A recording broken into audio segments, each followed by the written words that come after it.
special presentation.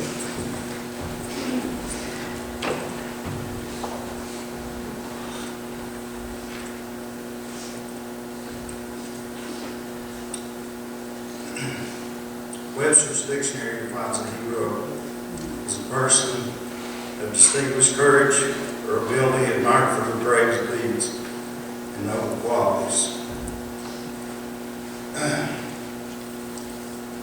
I admire each one of these men here today. Each one of them has a personal sacrifice that they gave, whether it be in combat or in peacetime. But there's a special fraternity among veterans. It's a bond that's hard to describe to those that didn't serve, whether it's Army, Navy, Air Force, Marines, or Coast Guard. That fraternity grows stronger as you minimize that to each specific service. And we'll oftentimes joke about the Marines versus the Army and Navy and so on and so forth. But each person here in front of you has worn a uniform at some time, and they have that pride within their fellow service members and their particular service. And I'll admit, there's a sense of pride to walk up here today. There always has been with F.D. Elliott and Tony Williams.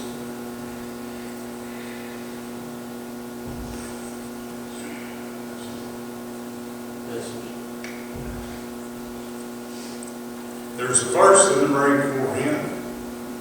I know Wendell will know this. It says, if the Army and the Navy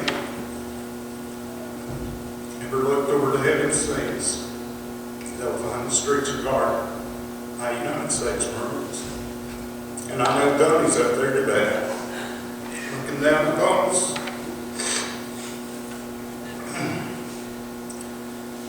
But we chose today to recognize our oldest veteran. John R. Campbell isn't here, but FD is. FD will turn 89 in December. And true to any form, he would never bring attention to himself. In 1807, Noah Webster, the author of the Webster's Dictionary, set out to write the actual dictionary. It took him 18 years to do this. He learned 26 languages to do this. And in that last part of the definition of a hero, it cites admired for their brave deeds and noble qualities.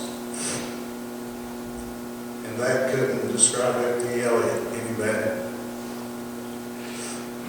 In my opinion, humility is one of the strongest character traits a hero possesses. Whether it be courage or bravery, humility is that trait that he goes unnoticed, and FD has done that. He would never bring attention to himself. FD would never tell you that in 1942, after being denied by the Army and the Navy, that he and his cousin didn't give up their quest to serve their country. His tenacity led him to find a Marine Corps recruiter, in which he later joined. Some of you may saw this in a recent Star article written by Rosella Hart that talked about and outlined his service in the South Pacific during World War II. FD would also never tell you that his enlistment led him to the islands in that South Pacific that became later known as the Island Hopping Campaign. Islands such as Tarawa, Saipan, Guam, Peleliu, Guadalcanal, Iwo Jima. And those islands became most of the most intensive fighting in that war. They were critical because there were airfields set up to get our air sorties bases that could go on into Japan, which later led to Nagasaki and Hiroshima, which we all know led to the end of the war.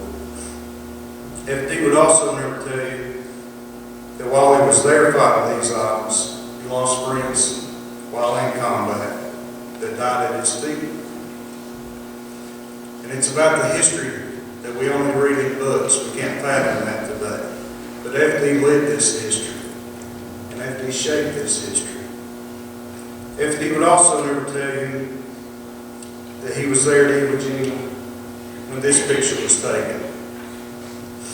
This picture was taken 6 days into the battle. The battle raged on for another 28 days. Fighting took over 6,821 Marines and Navy personnel.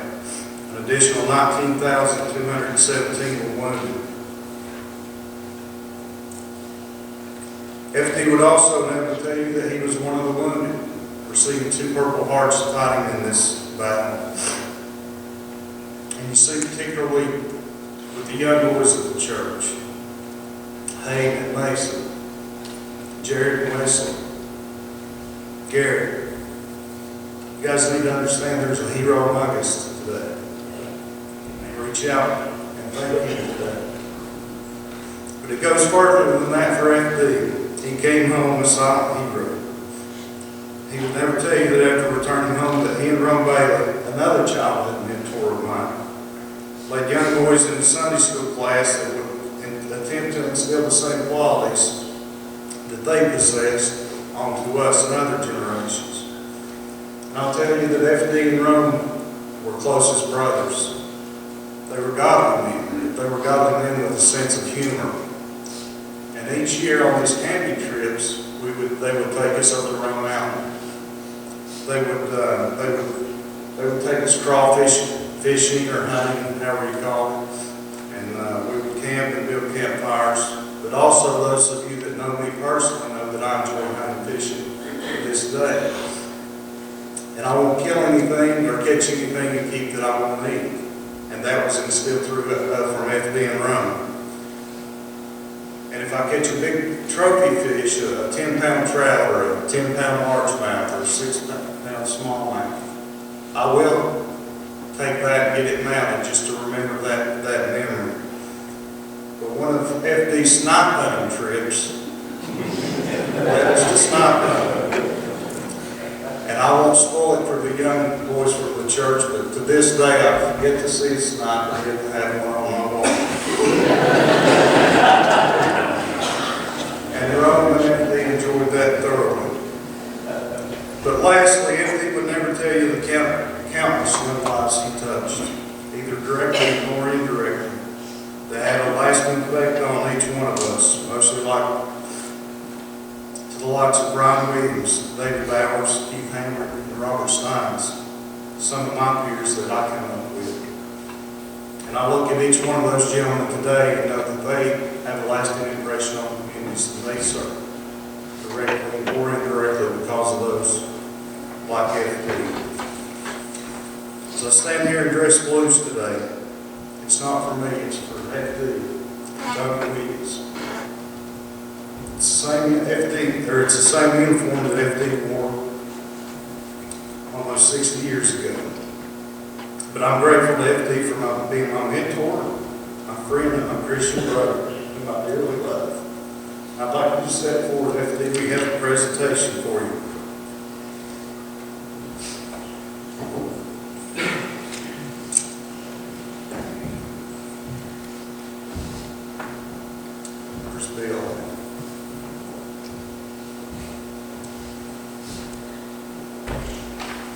Church, we'd like to give this to you. We got you a plaque too, but we love you and appreciate everything you've done for us in this country. Thank you so much.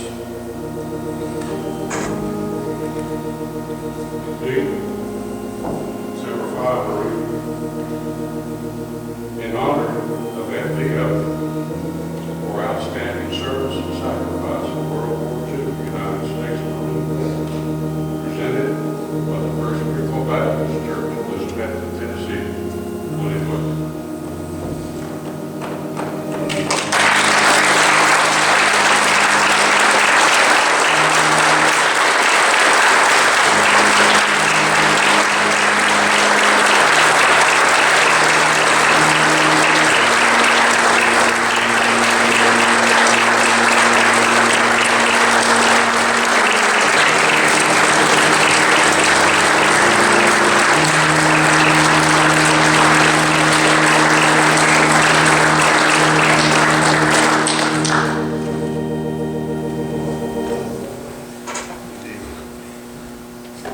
veterans go back, let's give them one more round.